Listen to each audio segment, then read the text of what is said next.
Hi, gang. Welcome to Behind the Rhinestones. I am your host, Dinah Dare. And on this, we talk to the stars of the burlesque and cabaret in the UK. Just kind of see what goes on behind the scenes. So if you enjoy these conversations, please do like and subscribe because we have so many more coming for you as always. And today I am speaking to a performer who is based in Edinburgh but is originally from across the world. It's Fanciforia Foxglove. So, hi Fancy. It's lovely to have you. Hello, hello, hello. Kia ora koutou, as we would say in New Zealand. Lovely to be here. Yay. And the Berry crew. Yes, the hats inside, hats indoors, bringing it back. And I thought I'd wear blue just for you as well. Feels feels so blessed. So blessed. I love how we're all like, yes, look at our hair is lovely under our hats. I just I hadn't know, done anything. I know, but look, when you have a fringe, it's a lot of maintenance. I've only recently joined the fringe club. I was thinking that the Fringe is Yeah. new. How are you enjoying Fringe life? Well, loving it. I mean, I was definitely one of the Sabrina Carpenter. She had a wave of bringing it back, the sort of swoopy bangs. Yep. So no, I am loving it, and I'm just loving sort of playing around with different lengths, different stylings. Every time I come indoors from being at work, I'm like straight in with my roller. So Yeah. I'm I'm living that fringe roller life. Yeah. Oh my God, I love that. Because you do quite a like you've got quite lovely like hairstyle and you've always got Yeah. that kind of vintage vibe about it. So having something new to play with must be it's more kind of 60s-esque, isn't It it? is. I'm feeling my 60s definitely more than I feel like I've really maybe reached my limit with the 50s. Always love it, will always come back. But in terms of styling, I think I was getting in a little bit of my rut, what I typically do with my pin curls. And so that was definitely part of it. I wanted to go move away from Marilyn and maybe a little bit more into Bridget Bardot. So yeah. Oh, I love it. Um, and you take a lot of your like just general inspiration from like Mhm. bygone eras, don't you? Like, I'm going to end up doing this interview totally backwards, which I did with someone else recently, but I'll kind of cut straight to it. A lot of your inspiration, I think we've chatted before, you love like old Hollywood, specifically like Lucille Ball. You've got a whole act dedicated to her. Mhm.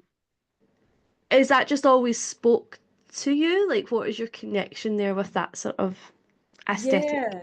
Yeah, I think even before I sort of started performing burlesque, I always had this just love of nostalgia and um, the style, the era, and the sort of the glamour and the comedians as well. I loved that sort of was drawn to figures that were funny and beautiful and really high glamour and the outfits and everything. So yeah, Lucille Ball definitely went through a massive obsessive phase with her. Everyone goes through the Marilyn phase. I think that's like entry level. Still love her, put her like over in that corner as just a true icon. But then delving into some of the B sides or the deep cuts, like Betty Grable, Jane Mansfield, and just the kind of, I guess, the obsession with that old Hollywood blonde. Um, and sort of understanding all the references as they evolved as well. So how Marilyn was doing Jean Harlow, and then you had the sort of British Marilyn, Yeah. and Diana Dawes, and then Jane Mansfield. Jane Mansfield, I love, as she was kind of almost our original reality star. If you think of what she was doing, allowing Yeah. the media and the her life to be put on display like that. I think she was like a real prototype to reality stars and I'm also a big reality TV person, but we won't go down that rabbit hole. So yeah, to answer your question, I've always been really inspired just in day-to-day style, but also um, comedically, like I like to even if it's not a direct translation, like my Lucille Ball act is a character piece. I'm fully Lucille Ball, but even in my acts, they aren't directly, and there is always a nod to those gals. And I think through the hair, through the makeup, through nostalgia, I don't know if I've ever done a straight contemporary modern act, come to think of it. Like even if I'm slightly in the 80s, you know, like the 80s is probably still nodding back to the 50s or the 60s in some way. Mm. So always that kind of callback to Yeah, that bygone era and everything that you do. yeah, Um, yeah.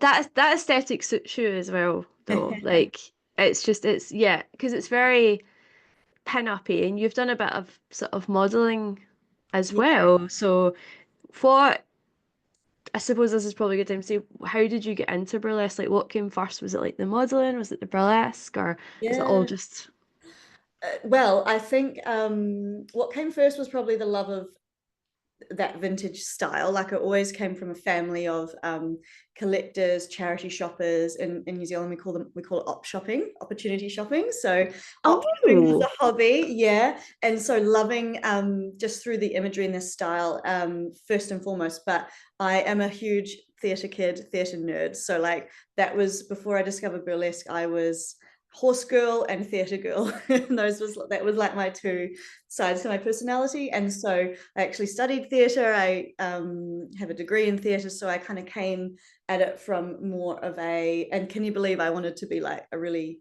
serious Shakespearean, like that was my jam before I realized, really? yeah, I don't know. I think a lot of people who find their way to comedy have this sort of like find themselves maybe trying to be very dramatic and it just doesn't quite Mhm. fit. Do you know what I mean? So Yeah. so yeah, I discovered burlesque through I was doing a play and I was cast as a, like it was sort of set in the vaudeville era. So it was I was cast as a vaudeville era burlesque performer and I was like, oh, this is fun, this is perfect. So I started to do research and then I was taking it like really like, you know, in for a penny in for a pound. I was like, right, I'm going to burlesque classes. I need to learn the craft, understand what this is all about. And then I was like, my God, why am I doing, why this is everything I love about theatre in one art form. Do you know what I mean? Like the fact that you can direct your own pieces. It's like it's the choreography, it's the hair, it's the costume, it's everything. And that's what I loved about theatre, but just in a sort of more short, bite-sized form. Yep. And yeah, I really resonated with the you know my burlesque teacher at the time and the people that were in the you know the women that were in those classes were all in for quite different reasons to me, I would say. But yeah, it was a lovely bonding experience, and then it all kind of snowballed from there. Like I thought I would just learn a bit about the craft, do the play, and then that would be me. But it was like, right, and then I'm being booked for this gig, and then it's like suddenly I'm a burlesque performer. But it just scratched that itch for me of sort of, you know, I wanted to love being on stage. I love performing. I loved applying what I had learned sort of from the more traditional theatre background to act development and character. And, you know, I think it did make me a more, I guess, maybe stage ready because I had that sort of confidence about being on stage and I just needed to learn the art of burlesque, the history, the choreography. And that was a fun opportunity to do a deep dive and like kind of redirect my passion and obsession as well. Definitely sound like you are a, as you said, in for a penny, in for a pound kind of gal, which I Yeah, can resonate with. I don't do anything in half measures. yeah, Um, yeah. so when you got into burlesque, then I take it you, as you said, you did a deep dive, got really into the history, because I think there's little nods to the history in your acts. You can see it with your costuming, how you move. There's definitely elements of that. And is that something that's important to you to have, or is it just more that that speaks to you? Yeah, I think I don't want to be too sort of bogged down by being historically perfect or, you know, like this is a classic actor or this is a neo, but I do think I'm Yep. just naturally, I just feel more comfortable in that world, I guess. And I think more of the, because I definitely wouldn't say I have the dance background to back being a true classic in that sense. I think that's really, really hard to do, Hmm. to execute. And so gosh, if I could get myself into the splits and, you know, and if I could go back in time and start jazz and ballet at age 5, I probably would. Yeah. But that, you know, that wasn't my journey and that's okay. You know, that's not what burlesque is all about. It's not just about having great dance training, but yeah, I think in terms, especially in terms of musicality and and then the comedic references as well. I definitely like to live in the more, I guess, classic world. Yeah. With those little, as you said, comedy nods, which I definitely enjoy so much. Yeah. Um, Obviously you started in New Zealand and now Mhm. you've ended up in lovely sunny Edinburgh. Mm. How did that happen and how did you decide to bring burlesque with you? Because I suppose it could have been Yeah. quite easy to just not do it anymore when you moved, I suppose. Sure. I think I have been performing a long time. I started in about 2012, which feels like a million moons ago. And the New Zealand scene is really like a tight-knit community, but New Zealand is a small country. It feels, it can feel a bit limiting sometimes when, you've just there's only so many opportunities to perform in New Zealand. Australia is a Yep. whole different ballgame. They've got an incredibly vibrant scene, really, really incredible festivals. And I had done, performed in Australia, performed in New Zealand, and and I was just at a point in my life where I was looking. I just needed just a life change. I wanted to change my job. I'd broken up with my boyfriend. It was sort of a life move that was like, Okay. well, I always will have burlesque with me. My experience sort of by that point I had done a couple of festivals in America, in Australia, in New Zealand, and it was like, right, Europe's next. Do you know what I mean? So it was, Yeah. I didn't move specifically for burlesque. It was like, I'm bringing this with me, and it's actually a way that will help me maybe find community, find roots, and kind of experience a new adventure.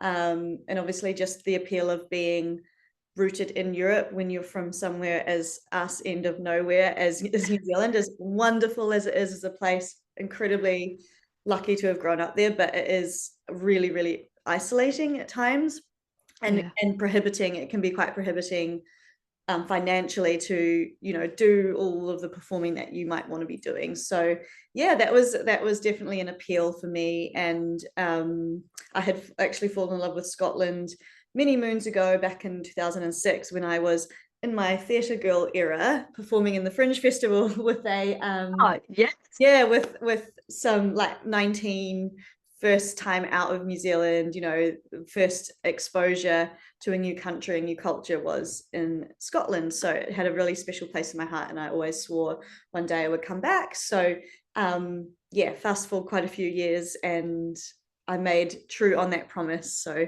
yeah, that's sort of what led me back to Scotland. I didn't really think, I should have thought harder about the weather situation and the change. I thought I would be handling it better, but I definitely struggle. And I think my Scottish boyfriend gets a bit sick of me moaning about the weather all the time. But this is a choice that I made. I've made my bed. I have to to lie in it.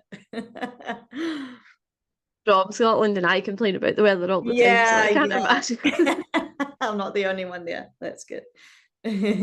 Um, so obviously you came over when you were 19, you said that you did the Edinburgh Fringe Mhm. back then.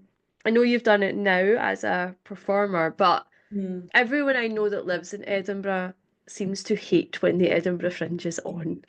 Are you also one of those people? I'm kind of like, I'm a Jekyll and Hyde in that way. I can see two sides of it, because obviously I've got a day job. I have sort of living the corporate life. And so when between the hours of 9 till 5, when I'm just trying to like get to my day job, I'm like, the Fringe. But then when it's my turn to perform, I'm like, okay, now I love it. And and when you're the one who's gets to host people, like I've got so many friends from around the world. It's so lovely to have them stay on my couch and experience the Fringe, because as you know and can appreciate, it's just really, really, really, really expensive now, as a performer, but also as a tourist as well. So it's definitely changed since the good old days of 2006, I think. Yeah. Yeah, I think a lot of people would say it's changed, even from before COVID and after, I would say. Like, Yeah. it's a shame. Yeah. How do you find, obviously you've talked about New Zealand there, it's smaller, but there's a good scene. Mhm. How much of a difference, if there is a difference, do you see between the burlesque scene in New Zealand and here? Yeah, I guess I find the people in that sense of community is really similar. I think Scottish people in general are really friendly and welcoming. So in that sense, it was, I felt really embraced, which was lovely. I think just being in just there's just more going on, I guess, in the UK compared to New Zealand show wise, so that it just felt Mhm. more sort of vibrant, but then also there's a lot more performers, so it also felt maybe a bit more competitive as well. Yeah. Yeah, I think in Wellington specifically, which is where I lived, it's a really arty, fun city. The burlesque was baked in so much with cabaret and drag, and it was like variety shows, and were the shows that we were performing. So it was really fun to like mix and mingle with different art forms.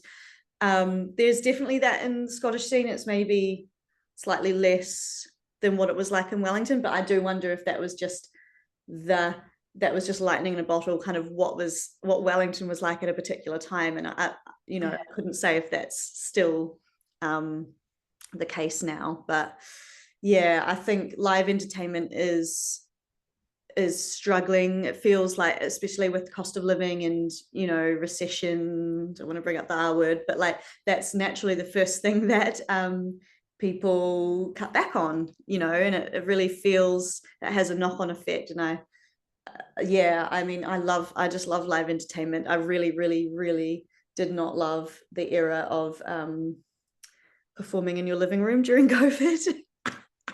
But did not do it for me whatsoever. I don't know how you felt about that. Did I did two, I think I did two online performances and I was Yeah, like, no, I hate it. it's horrible. And then you just get it's like all the same effort to get ready in your bedroom, and then Mhm. you're like stepping into your living room and you're like, oh, what do I do Yeah. with this sort of adrenaline? Just like have a wee whiskey and watch the telly again. Yeah.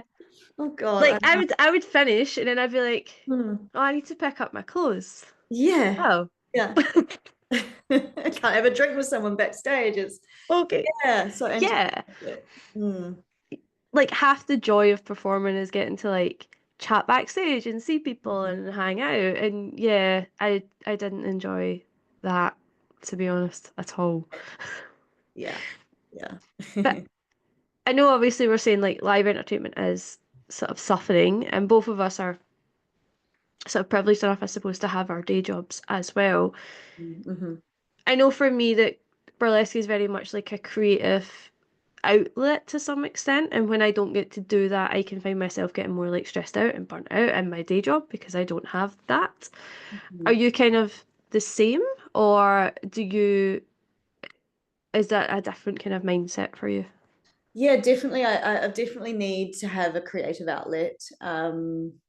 And burlesque has been that for me for a long time. And then I've had moments though with burlesque where within performing have felt burnout as well. So it can Yeah. be a tough balancing act with when you just feel like you're the effort to like get on the train and drag your suitcase, and it's like you get that boost of adrenaline and a little bit of catching up with your pals, and then you're kind of like back on the train, and sometimes that it can drain my energy more than it fills me up, but that maybe is just dependent on how busy I am and my sort of my life as a whole. And yeah, so I definitely lately I've found the sort of process of creating new acts again, and think like that's been quite good to get back into that, because I think I reached a bit of a plateau after COVID where I just wasn't finding the inspiration or the mojo to sort of create new acts. And I wasn't sure if it would ever come back. But yeah, for me, it's always finding that balance of like not overstretching yourself, because it's quite hard to manage your energy when you have a demanding day job. And you want, burlesque is it's fun to have something to look forward to on the weekend and planning an act, and there might be travel involved and that, and catching up with old pals. But then yeah, that can also not leave you energy wise. It can tap you out for a Monday morning. Do you know what I mean? So it, Oh, yeah, 100%. it's a quite Like a bit of a balance, fine a it's fine. Mm. it's a massive balancing act. I always say that. I'm like, I've got the day job, burlesque, I've got a partner, I've got cats, I've got friends, I've got family. I'm like, I've Yeah. got, it's a lot to balance. And I do think sometimes, I don't know about you, my job ebbs and flows, my day job. So, like, if it's a quieter period, then I can do more burlesque stuff. And if Mm. it's a very sort of demanding project that I'm working on, then yeah, I tend to find I'm not creating at that point because my brain's like work more than Yeah. anything. Yeah, definitely. And I think that can leave you feeling a bit off as well when you've not had that opportunity, but then it's really hard to find the mental energy to create something. And just to get over that first hurdle of, sometimes I need a deadline, even in burlesque, like we've got this themed show coming up or whatever, or fringe is coming up. It's like, right, okay, sort your shit out and get creating. And then there's all the costuming bits if it's a new act. It's not just Yeah. the actual process of choreography and music and whatnot. It's everything. And as you I think everyone's really up their game in terms of costuming. I don't know if you feel this way over the, like, if I think back to 2012 when we were all just doing our best, and it was a lot more rough and ready. Yeah. Now it's like there's so many incredible, it's like a whole cottage industry supporting burlesque and drag, and it's amazing to see that there's all these artists out there, but who help us create our costumes. And not everyone is going to be getting out there with the glue gun and sewing themselves. I'll do what I can, but I'm not going to be able to make a corset. I'm just not. So outsource. I'm also an outsource gal. Yes. I've learned to do Yeah. a little bit of sewing the past year, Yeah. but it's I know like a corset would not be my thing. I could make like a pair of pants. That would be fine. I could do a pair of pants. I did make a skirt with the help of like under some sort of expert guidance to help me Yeah. along the way. And I don't mind sitting and rhinestoning and embellishing, but Yeah. yeah, I think you've got to know your own limits. It would just be frustrating and time consuming to, yeah. To try and do that. I also think I this would be really interesting to think from yourself because as you said, you started in 2012, and costuming's developed since then. I feel like it's so much money now Oh, in every costume. yeah, head to toe, thinking about from headdress down to shoes, down, like, to have it all cohesive and the elevation. And I think as well, drag is like stepped everything up because Yep. there's so much crossover in terms of the aesthetic and the stage blinginess, if that's Hmm. what you're going for in terms of your overall look. But yeah, it's just that pressure to, I guess, to have every inch covered in rhinestones and have something that's unique as well, is really, yeah, it's incredibly expensive when you add up all the elements, for sure. Yeah. Expensive and difficult. There can be a lot of pressure to like, oh, create something unique. Like anything you think of will have been done. It's how can Mhm. you maybe do it differently? And as you say, there's so many costume designers and makers out there. One of them Mm. that I buy from, Fetish Noir, a lot of people buy Mm. from. She's Yeah, brilliant, but it yeah, means that so many of us are going to have the same skirt and the same yes, bra. So yeah. how do you make that yours as well? Like it's yeah, it's become a very I'll say become in my experience, I've been doing this for 6.5 years now. It's always been quite expensive. Mhm. Um, I don't think I've ever made money from burlesque. Oh no, if I was to run the books, all the way back to, like, yeah, I mean, you're clawing back some in some cost, but that's not why I do it, but yeah, it's not a no, it wouldn't be a wise money making. It's why we have other jobs. That's why we have other jobs, and we're lucky, I guess, in the sense that we can straddle those two worlds. I have a job that I don't, I don't hate having my corporate job. I am quite nerdy and in that way. And I think that's where all my Virgo energy gets put to good use. And then my Yeah. sort of watery Pisces rising is like, that's my creative. um, yeah. So we're really lucky in that sense that we have that kind of stable income to offset this. I can't imagine how much more stressful and just mentally anxiety inducing it would be if I was a full-time performer. I think you would have to have 300 different um hustles, revenue streams. Yeah, I mean, this is what it looked like. I've got friends who have at some point or another been a burlesque performer slash tattoo model slash producer slash whatever. Yeah. And it's I just don't think that's sustainable to keep that up over a long-term period. And maybe that's not the intention anyway. But Yeah. I think for me it's the hustle 24/7 that I'm like, I don't want to put myself through that anymore. Like I have so much respect for people that do, but I'm like, no. no, no, yeah, energy. Yeah, you got to protect it as you get older as well. And I think I'm starting to notice little niggles in my body as well, like my joints. Like, oh, I'm not maybe recovering as much as I used to, and I try and keep fit and healthy as best I can. But I'm in my late 30s. That's just a reality. Like, I won't be able to do this forever. And you have to just accept that process as well, or be a bit more selective with the what shows you are choosing to do. I've definitely feel like I've scaled back a little bit by choice over the past year or so for those reasons, but it has meant that when I am performing, like, I'm really like looking forward to it, and it's the shows that I love doing. So Yeah. It's good. I was gonna ask because I have seen you do less shows, yeah. but that makes sense. Like, is if it's a conscious choice on your part for various reasons, then Yeah, that's I, totally fair. I guess I'm not hustling. Like, when I first got here, I was, applying for everything, reaching out to, and I've just sort of stopped doing that, and kind of, I guess I'm more um just taking the opportunities as they come my way. I'm not seeking them, if that makes sense.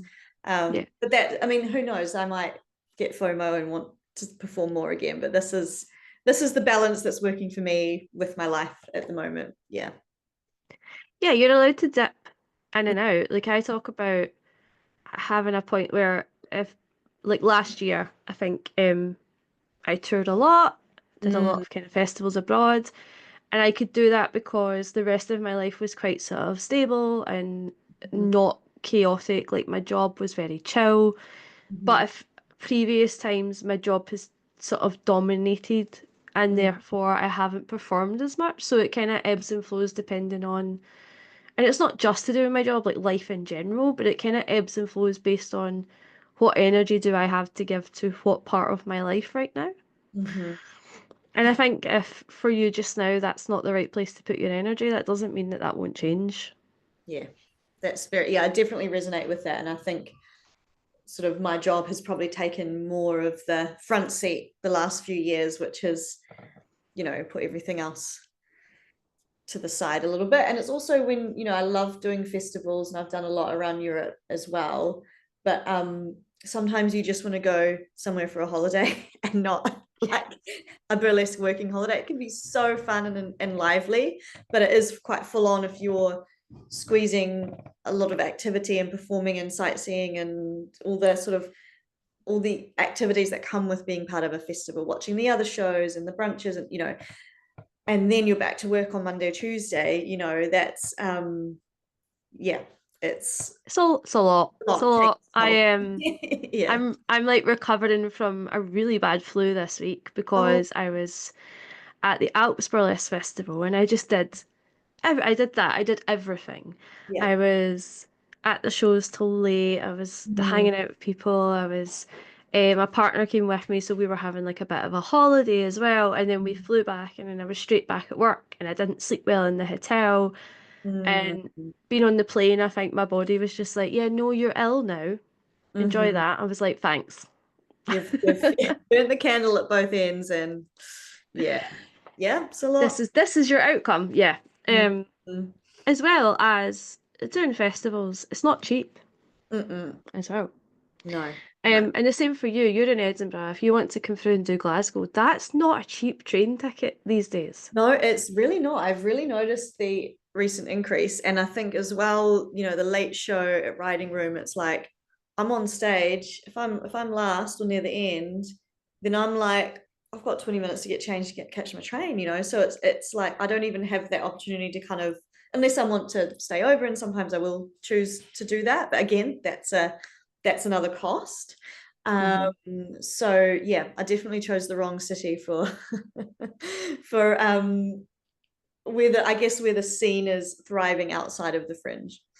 Yeah. That's not why specifically why I chose to live in Edinburgh as well, but that's definitely, maybe I took for granted that I thought there would be a bit more. I thought Edinburgh would have a bit more of a scene outside of fringe, and it really doesn't at the moment. Yeah, and I just, But during Fringe, you can oh, just it's popping pot, off here. Oh my god, it just never stops. Yeah, which is the best part. I know. Um, you said that you're making new acts just now. Like, do you have a specific process to make a new act? Like, does the song come first or the costume, or is it just whatever? Yeah, there's usually some kind of provocation. Sometimes it is a piece of music, sometimes it's a concept. Like I just knew I wanted to do a Lucille Ball act, and then I kind of did a deep dive on research and figured out what costuming references and what, Yeah. how I would take that. And sometimes it is like I just bought for my 60s kind of orange go, like ostrich fan act. I found those cuffs for sale. They're original 60s Vegas showgirl costume, and I was like, I need them in my life.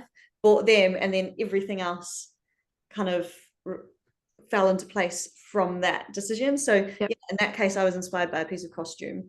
And often I would say it is the music more than not, that I fall in love with a piece of music, and then I will kind of start to get a vibe, an essence, a character comes forth, and I go from there. But yeah, and then that's when I start to get obsessive with like, okay, this is the music, this is the costume, this is, and then it's like Pinterest boards and yeah, research and deep dives and yeah, playing about. And then I would say the piecing together the choreography takes me the longest. To sometimes it falls together, but sometimes I will evolve and polish like quite a lot over time. And even like I've got a sort of pink costume that I've used for I've created a third act for that costume. So I'm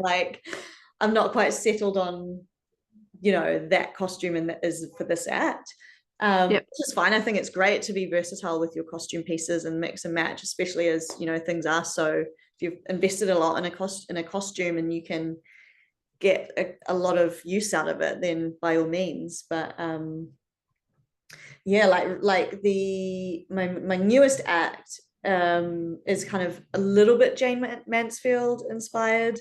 So not a direct reference, but there's a song that mentions Jane Mansfield, and so I might take that into a more overt Jane Mansfield direction in the future, which would be fun.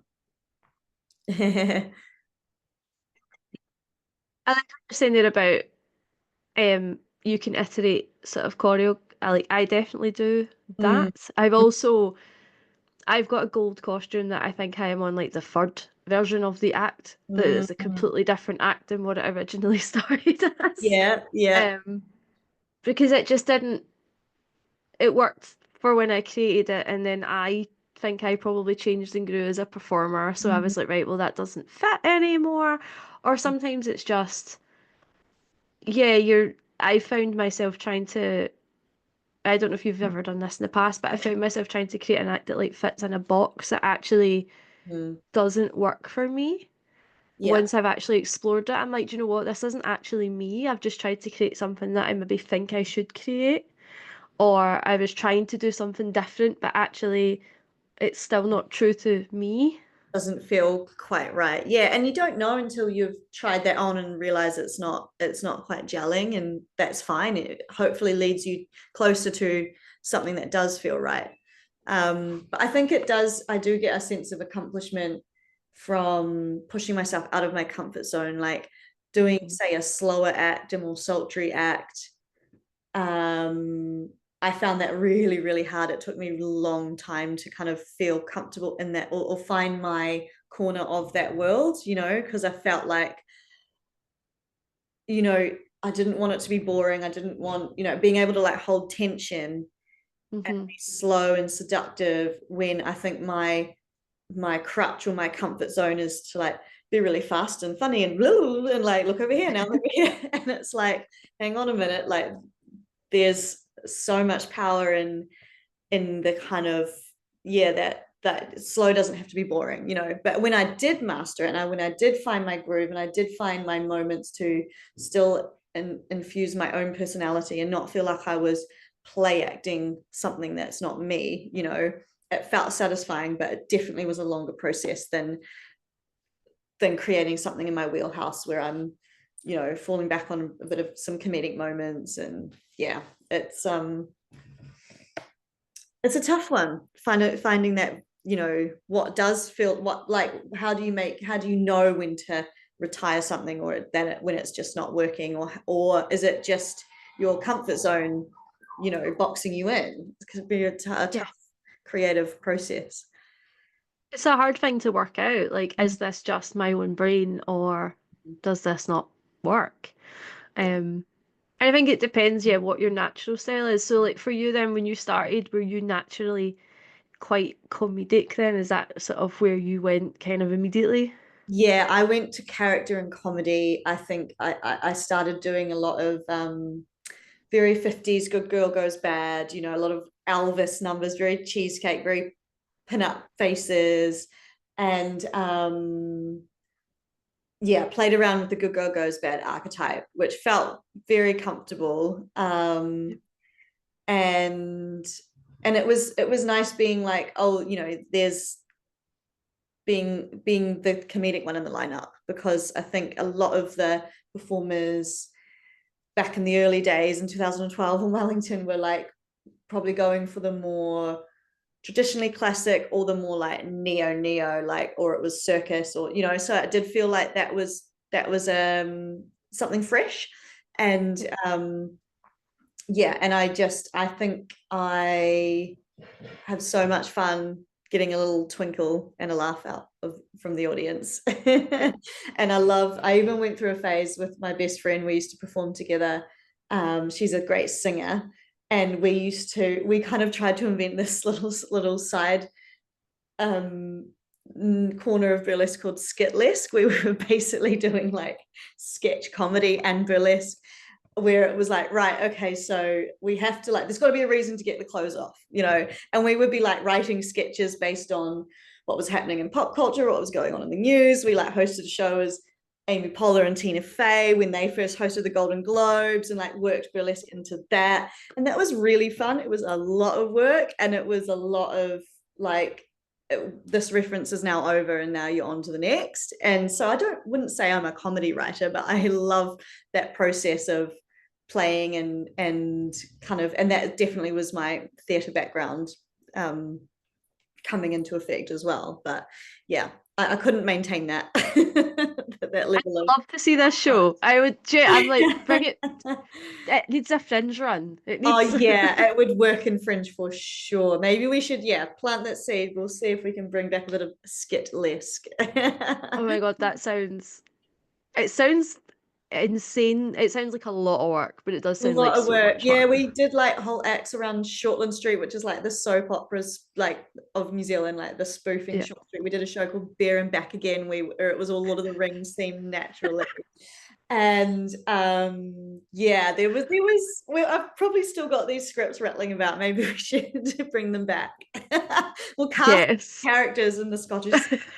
Put on a I'd be report. like, hi me, can I be? I'll be a hobbit. That's You could be fine. a hobbit, right? The blue-haired hobbit. Yes. Oh my God, that sounds that yeah, I love that idea. So you've kind of dipped your toes in various different things Yeah, over the years then, yeah, I think which so. is And just I just love the art of creating and collaborating with other people as well, with other performers. It's really, really fun. It feels a little bit more like theatre camp, because burlesque traditionally is like you're going out, you're doing your own act, and then you're turning up, you're doing a spot on the show, and then that's you. But obviously there's troops and things out there, and that being part of a troupe or being part of a collective or a collaborative team is really, really rewarding. I love that, but it is a lot of work and it's a lot of time commitment, so I can understand why it's not always sustainable or manageable to kind of keep that magic alive always. Yeah. you were doing that for a couple of years, were you not, with Misbehave and Debbie? You were kind of part of the Yeah, the dollhouse. Dollhouse crew, that's right. And in New Zealand I was part of another sort of similar collective. We used to do kind of like Zomburlesque was a show, so it was sort of somewhere between a play and a burlesque review. It was like a little bit scripted, but a bit rough around the edges. It sort of had a through line, and it required a lot more rehearsal and group numbers and things, but it was really, really fun. So yeah, it's yeah, I find that part of it really rewarding, the community building and the just yeah, being able to kind of create with others, because you really do create something that you couldn't imagine Yeah. would go if it was just from your own brain. And it can be a challenge as well, because you have personalities and you have different creative opinions and directions, and so it's not always like a beautiful, magical, wonderful outcome, but it's yeah, I have more fond memories than negative ones from those experiences for sure. Just that's what it's about. As long as Yeah, you have the nice memories, it's yeah. fine. I meant to ask at the start, sorry. I love your name. I think I've told you this before. Oh yeah. What is the story behind your name? Great question. This is actually quite a funny story. So I mentioned that I was cast in a play, and that's how as a burlesque performer, that's how I got into Yep. burlesque. My character in that play was called Fanciforia Mooncake. Now, I'd neglected to tell you when I first told that story that my mum was the playwright. So I come from a bit of a creative thespian family. And You do indeed. my mum's an English drama teacher, and she dabbles in playwriting, and she created this character, and she actually made it a she was the one who made it a burlesque character, but called her Fanciforia Mooncake. And I was like, Fanciforia, what even is that? She's like, oh, I just made it up. I wanted it to sound like really sort of Victorian. They were all really sort of bombastic names, and I loved it. And then I so I took that, I resonated with the Fanciforia, and I loved that it was a completely made up name that you couldn't really Google and no one else would have, because there were so many, cocktail names and burlesque names were, especially in the early days, were really sort of a lot like similar sounding. And, then you would come across contention with, oh, I'm the cherry so and so in this. You can't be the cherry so and so in New Zealand or whatever. So I wanted to avoid all of that. And then I was out for wine with friends at a bar called Foxglove in Wellington, which had this beautiful like big lit sign. And I was like kind of riffing off. I was like, Fanciforia, like I like alliteration, I like the FF. And then Foxglove just was like, it's right here, Fanciforia Foxglove. And then all of my friends in burlesque just started to call me Fancy, and so that really stuck. And yeah, that's how it. So I've actually got my mum to thank for coming up with this made up name. That every yeah, and every MC and every compere trips up and has a panic before they have to. They're like, "Can I just say it one?" And they always go, "Okay, Fanciforia." And then when they get on stage, they will, I would say, 50% of the time not say it correctly, but I'm not precious about it at all. It's part and parcel.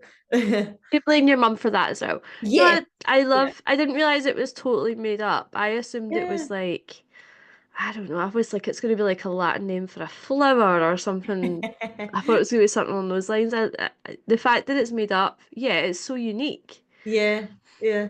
I know I don't know which how she is came up with it at all, but such a hard thing to be, as we talked about earlier, yeah, unique in burlesque when yeah. there's so many of us. So that's No. kind of cool. Um, Before we go, what can you tell our watchers and listeners where they can follow you on all of your various sociables? Oh yes, everyone get your pen and paper out because I'm gonna have to make you spell my name. Fanciforia Foxglove. Although Yeah, you can just read it on the screen here, which is handy. So yes, I'm on Instagram, Facebook. I do have a website. I don't really update it lately, but you can Google me. Most active probably on Instagram. So yeah, reach out. as So, we all are. yeah, yeah. Well, thank you so much for chatting with me today, Fancy. This was nice. And as we said, sort of off the record before we started, we haven't seen each other in forever. So this was Ah, genuinely lovely. so lovely to catch up, and hopefully we will be seeing each other in person very soon. I would love that. Thank you so much for coming. Thank you. I can't do love hearts, but you get the idea.